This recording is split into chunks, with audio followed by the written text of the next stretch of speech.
Halo semuanya, kita lagi ngobrol-ngobrol di seri menjawab pertanyaan bagaimana kita bisa mengalami kebebasan dari adiksi berbagai kecanduan seksual seperti misalnya pornografi dan masturbasi, supaya kita sungguh-sungguh bisa mengalami kemurnian seksual seperti yang Tuhan mau di dalam hidup kita. Nah, hari ini kita akan ngomong di poin yang ketiga. Poin yang ketiga adalah bawa berbagai pergumulan ini ke terang. Maksudnya apa? Maksudnya gini, kalau kita punya kecanduan atau adiksi seksual tertentu, misalnya tadi pornografi, masturbasi dan sebagainya, jangan disimpan sendirian. Seringkali ada dosa-dosa tertentu tuh kan yang kelihatan sama orang ya. Misalnya kalau gampang marah-marah atau berbuat jahat ke orang lain dan sebagainya itu kelihatan. Tapi dosa seksual seringkali tersembunyi di dalam gelap. Karena kita malu, mungkin kita nggak cerita ke orang lain. Dan segala sesuatu, setiap dosa yang kita biarkan ada di dalam gelap, itu akan semakin berakar, membusuk, dan membinasakan hidup kita. Maka solusinya adalah kita perlu bawa pergumulan ini ke terang. Caranya gimana?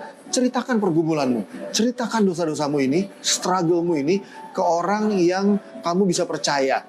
Misalnya pembimbing rohani, atau kalau kamu Katolik misalnya ke Bapak Pengakuan di Sakramen Tobat misalnya.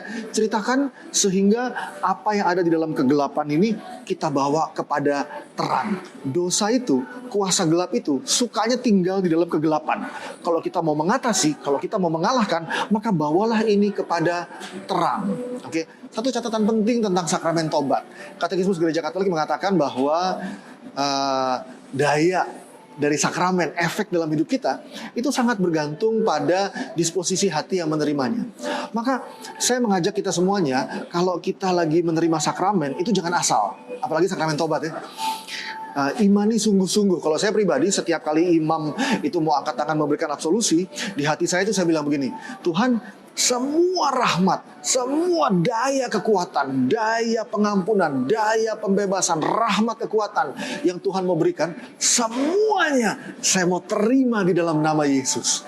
Maka waktu kita mengamini, mengimani juga, kita akan lihat betapa sakramen tobat itu punya kekuatan yang membebaskan dan menyembuhkan luar biasa dalam hidup kita.